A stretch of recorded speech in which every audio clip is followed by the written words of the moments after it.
Vamos ler com a ajuda de Deus e a guia do Espírito Santo, capítulo 21 do livro do Apocalipse.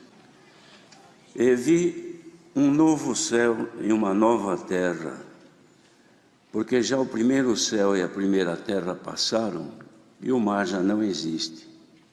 E eu, João, vi a cidade santa, a nova Jerusalém, que de Deus descia do céu, adereçada como uma esposa ataviada para o seu marido. Eu vi uma grande voz do céu que dizia: Eis aqui o tabernáculo de Deus com os homens, pois com eles habitará, e eles serão o seu povo, e o mesmo Deus estará com eles, e será o seu Deus. Deus limpará de seus olhos toda lágrima, e não haverá mais morte, nem pranto, nem clamor, nem dor, porque já as primeiras coisas são passadas.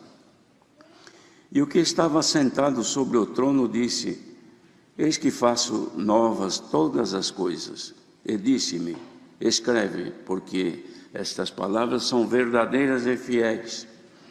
E disse-me mais: Está cumprido.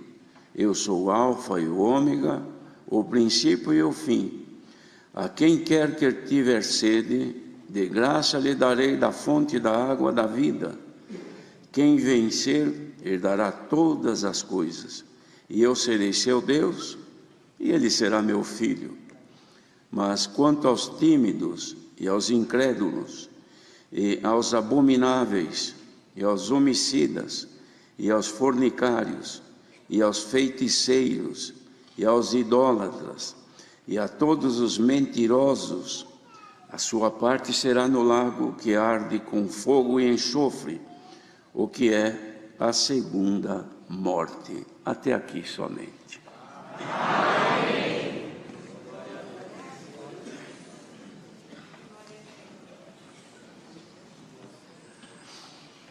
Então nós lemos aqui o que disse o Senhor a João, que este lago que arde com fogo e enxofre, ou que vai arder com fogo e enxofre, esta é a segunda morte. Mas no final do capítulo anterior, no versículo 14, dizia: a morte e o inferno foram lançados no lago de fogo. Esta é a segunda morte. E aquele que não foi achado escrito no livro da vida foi lançado no lago de fogo. Queridos irmãos, as profecias que Jesus fez através de João, para que ficassem escritas, referindo-se aos finais dos tempos, e também ao objetivo da nossa salvação nesta bendita graça, que é habitar com nosso Deus na eternidade. Pois isto era o plano dele a princípio, quando fez o homem, que ele fez o homem imortal, mas depois, por causa do pecado, recebeu como resultado do seu pecado a morte. Mas agora, então, em Jesus Cristo, novamente veio para nós a oportunidade de sermos resgatados da morte para voltarmos para Deus. Só que a morte como resgate não é essa morte simples do corpo humano, porque ela existe uma vez que deixamos de ser imortais. Então agora chega o tempo que termina a vida, até porque mesmo não morrendo, mas a pessoa vai se definhando, chega uma hora que está vivo, mas não tem mais vida, não tem mais movimentos em si.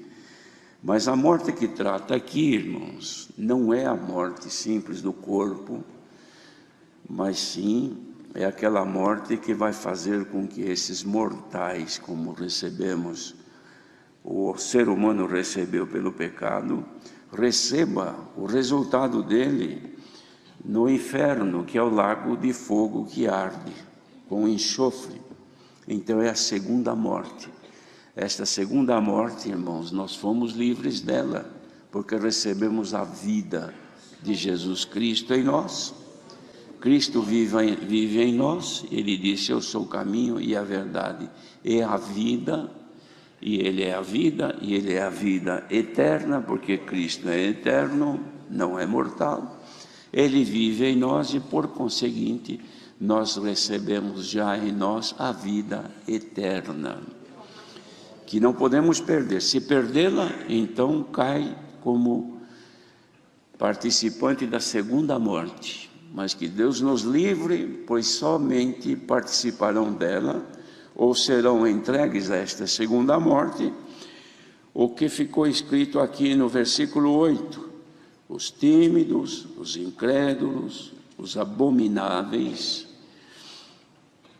homicidas, fornicários, feiticeiros, idólatras e mentirosos. Estes já estão condenados à segunda morte, ou seja, sofrimento eterno no lago de fogo e enxofre. Queridos irmãos, mas nós devemos dar graças a Deus, porque fomos resgatados desta condição, trazidos e colocados num alto e sublime caminho, que é a graça do Senhor Jesus. Vivificados com Ele, porque morremos para o mundo e ressuscitamos com Cristo. Estamos vivos na fé, caminhando neste mundo, apenas lutando para que estes males não nos tomem. As abominações, irmãos, são pecados que Deus, Ele não aceita em hipótese alguma. Uma coisa abominável é uma coisa que se sente nojo, não se tem coragem de ficar perto, é uma abominação. E abominações existem de várias maneiras neste mundo. E os que são entregues a todas as práticas infames, imundas, que a palavra de Deus condena, são as pessoas abomináveis, e que isso vem crescendo no mundo. Também homicida, aquele que tira a vida do seu próximo. Também fornicários, aqueles que se dão, irmãos, ao pecado da conjunção carnal fora do casamento, e aqueles que, mesmo sendo casados, também se entregam a isso. Estes são os adúlteros. Todos esses estão incluídos no mesmo pecado, não entrarão no reino dos céus. Mas fala aqui também dos mentirosos. Os demais pecados já são mais assim fáceis de evitar, mas a mentira é muito perigosa nos tomar, pois por qualquer interesse a pessoa pode mentir. E mentiroso é aquele que mente sempre, aquele que tem na sua vida o ato e o costume de mentir. Isto é um pecado que leva a pessoa à condenação. Para nós que estamos nesta graça, nós temos a palavra de Deus, que há numa profecia escrita, que ela é como o sabão do lavandeiro, que ela vem para lavar-nos de tudo aquilo que não é bom, tudo aquilo que suja as nossas vestes, que são brancas.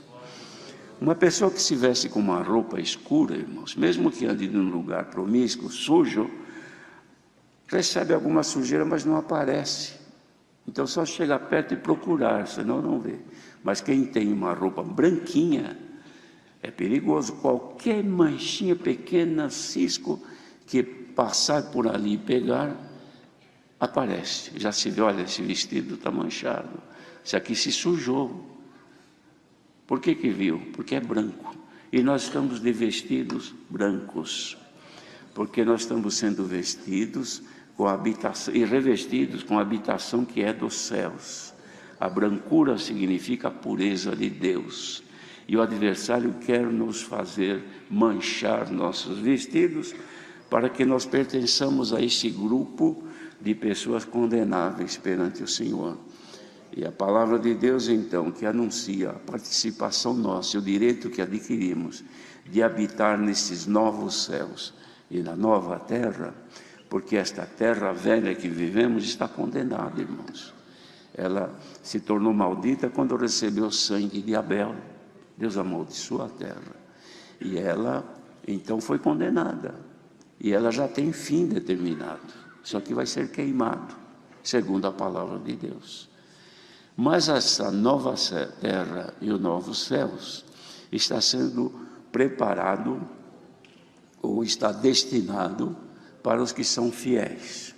E os fiéis não são aqueles que nasceram justos e permanecem justos, são daqueles que são justificados. Porque se precisa justificar é porque não está justo, está ainda com problema. E nós estamos cheios de problemas. Não tem nenhum perfeito entre nós. Porque nós temos, irmãos, que sermos aperfeiçoados em Jesus Cristo. E é o que Ele está fazendo conosco. Então as palavras que manda é para nos adequar para este lugar que nós vamos receber. E para isto, então, nós sofremos. Quem é que não sofre para ser fiel ao Senhor? Quem é que não sofre para combater os anseios da carne, aos desejos da carne, as tentações carnais? Quem que não sofre? Só se estiver morto, se for louco, que não tem cérebro, não tem memória, se não sofre, não entende nada. Mas quem tem pleno juízo, toda hora é tentado por uma coisa ou por outra. Então nós estamos sofrendo, irmãos, neste mundo, porque queremos levar roupa limpa e a nossa paz com Deus. Não é isso que a Irmandade quer? Se não fosse isso, ninguém estaria aqui hoje. Certamente estaríamos descansando ou passeando em algum lugar. Mas viemos aqui, de longe até alguns. Por quê? Porque nós queremos ficar limpinhos, sempre perfeito. É uma luta diária, constante, de dia e de noite. Não é isso, irmãos? Que nós sofremos porque queremos ser justificados. Então o Senhor manda a palavra que é para nos adequar. Por quê? Porque todo esse sofrimento nos traz lágrimas, dores, aflições. Mas quando lá chegarmos, Deus limpará dos nossos olhos toda a lágrima. A lágrima não é que seja somente a água que corre do olho. Não é isso só. A lágrima quer dizer todo o sofrimento, toda a angústia, toda a aflição, toda a tristeza, todo o aperto que nos faz gemer. Mas eu quero ser fiel a Deus. Eu tenho esse defeito, mas eu quero ser fiel a Deus. Eu tenho esse costume que eu não quero ter, mas eu quero ser fiel a Deus. Então sofre. O Senhor vai limpar estas lágrimas quando chegarmos lá. E nesse lugar não vai haver mais morte, porque hoje, irmãos, veem os hospitais lotados de gente. Por que será? Porque ninguém quer morrer. Todo mundo quer viver. A fábrica de remédio é que mais ganha, mais enriquece, porque todo mundo quer saúde, quer viver. A pessoa tem 100 anos de idade e pergunta, você quer ir embora? Não, eu ainda quero ficar mais um pouco. Por quê? Porque o que os olhos veem, irmãos, é aquilo que o coração sente aqui. A pessoa quer ficar aqui. E iremos para um lugar que aí não precisa mais deste cuidado. Não vai precisar de remédio, nem de médico, nem de hospitais, nem de tratamento para não se envelhecer, para tirar ruga, para não cair cabelo, para não ficar branco. Nada disso. Porque nós vamos ter vida eterna. Então não haverá mais morte. Não vai mais haver o risco de morte, perigo de morte. Hoje a gente anda por aí, se vê de vez em quando caminhões que carregam produtos explosivos ou veneno que existe. Tem lá uma caveira desenhada, perigo de morte, porque morte está em todo lugar. Mas o perigo de morte está no cruzamento, está na estrada, está numa bala perdida, está na rua. Perigo de morte está por aí em todo lugar. Desta cidade que nós vamos, não haverá mais perigo, nem morte, nem tristeza, nem angústia, porque o povo de Deus vai viver neste lugar. E Deus estará conosco e limpará toda a lágrima, porque as primeiras coisas, que são essas que nós vivemos, vão ser passadas. Vai chegar o tempo que tudo isso vai passar. Então o Senhor manda a sua palavra hoje para um consolo nosso. A palavra desta manhã é para trazer consolação ao povo que quer fugir do pecado para ir morar naquela cidade. Toda angústia vai cessar, toda tristeza vai se acabar. Mas enquanto nós vivemos aqui, o Senhor liberta de uma, depois vem outra. Mas essa, quem sabe alguém nesta manhã esteja num momento de tristeza, de angústia, depressivo, diante de dificuldades, que não dorme, não tem paz, não tem sossego, é choro, é medo do amanhã, porque está olhando tudo, parece que é inimigo, tudo é adversário. O Senhor manda esta palavra para te dar uma pequena amostra de consolação, para te dizer que compensa chorar, compensa sofrer, porque o resultado disto é a glória eterna nos céus, irmãos. Irmãos, não se pode perder isso, porque quem perdeu entra numa situação. Os irmãos, vejam o que aconteceu com Judas Iscariotes, quando ele percebeu que cometeu aquele maior erro que foi trair o Senhor. Ele se arrependeu, correu lá no templo, falou com os maiorais, disse: olha, eu pequei estou arrependido, pequei contra os céus, contra todo mundo, eu quero devolver essas 30 moedas que eu recebi. Não, isso é problema teu, isso é contigo, nós não queremos isso. Ele jogou as moedas no chão dentro do templo, saiu correndo e foi sem enforcar. Por quê? Por que ele foi tirar a vida? Porque ele não suportou mais, sabendo que tinha perdido esta promessa. Mas povo que está ouvindo agora, ainda está latente, está vivo, está funcionando, está fervendo esta esperança, não perca por nada isso. Santo é o Senhor. Estás sofrendo alguma tentação, estás passando por momentos que te angustiam e que te faz muitas vezes olhar, até querer a morte. Olha, irmão, irmã, que estiver passando por isso, receba agora uma pequena amostra da alegria que vais ter quando chegar lá. Mas ser fiel até a morte. Não negues o Senhor, não desista, não pares de cantar, não pares de servir a Deus. Mas eu sou cheio de defeito e fraqueza. Mas vai aos pés do Senhor. O Senhor não veio aqui, Ele disse: médico não vem para quem tem saúde, médico vem para quem está doente. O Senhor veio porque nós estávamos numa miséria terrível, e se precisa de misericórdia, não é por isso que, vendo que está no estado ruim, vai desistir. Não, levanta a cabeça e vai ao Senhor. Senhor, tem misericórdia de mim, Senhor. Tem uma comparação que Jesus fez sobre aquele que achava que estava muito bem, não precisava de nada. Então o Senhor falou: tinha dois homens, um era um fariseu que conhecia a lei, estava muito bem, e ele foi orar. E quando ele chegou no templo, atrás dele veio um publicano. O publicano era indesejável, ainda que era judeu, mas era cobrador de impostos, considerado como um grande pecador. Estava ali atrás do fariseu. O fariseu chegou assim no templo, no lugar onde era o lugar para orar, e batia assim no peito e dizia: graças te dou, Senhor, que não sou como os roubadores, os ladrões, isso, aquilo outro. Tenho dado esmola, tenho feito isso, tenho feito aquilo, não sou nem igual esse que está aqui atrás de mim, esse pecador. E saiu feliz, porque ele se declarou a Deus perfeito, puro, sem defeitos. Aí chega o outro, de cabeça baixa, batendo no peito, dizendo: tem misericórdia de mim, Senhor, eu sou um pecador. Jesus falou: digo para vocês que este desceu justificado e não aquele. Irmão, irmã, que agora se considera olhando: mas eu sou fraca, eu sou fraco, eu quero melhorar e não consigo. Pois é contigo que o Senhor vai investir tudo o que pode. Te falta fé? Receba a fé em nome do Senhor Jesus. Falta coragem, falta força para batalhar, falta alegria para cantar. Tudo isso Deus tem para manifestar nesta manhã, irmão.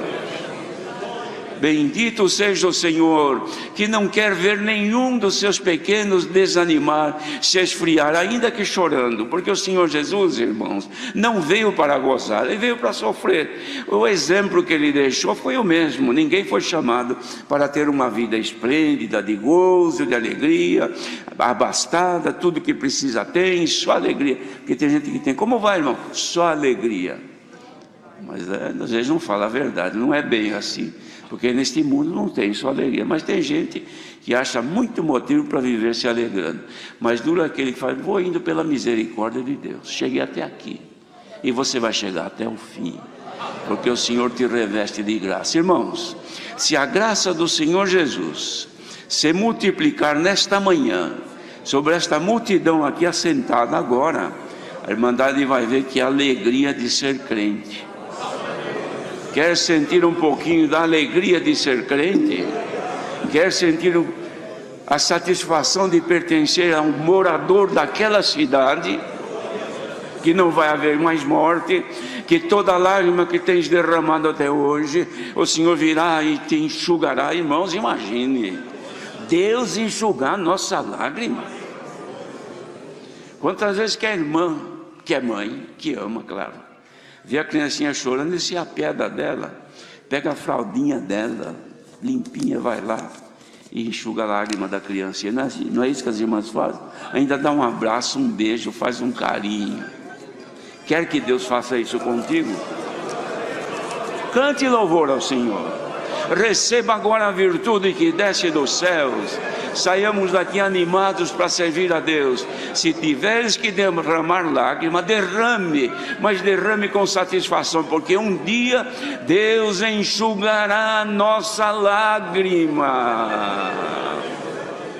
E alguém está aqui hoje, irmãos, ou alguns, que precisam que seja enxugada a lágrima, porque tem chorado muito nesses dias, tem olhado para dentro de si dizendo, Senhor, eu não aguento mais, se o Senhor não vier, eu não sei o que será de mim. Pois olha, põe-te em comunhão agora, e o Senhor vai derramar uma virtude aqui nesta multidão que está ouvindo. As tuas lágrimas vão ser enxugadas agora. Sinta o carinho do Senhor. Você não sente na tua carne, mas a tua alma haverá de pular de alegria e dizer, Deus está comigo. Santo é o Senhor. É a consolação, irmão. O Senhor quer nos consolar nesta manhã. Receba agora a consolação de Deus. Glória a Jesus. Santo é o Senhor que está aqui, irmão. Que quem precisa de conforto e consolo deverá estar sentindo o coração, parece que vai explodir. É Deus se movendo aí dentro. Bendito seja Deus. É o que o Senhor quis fazer conosco nesta manhã. Deus seja louvado.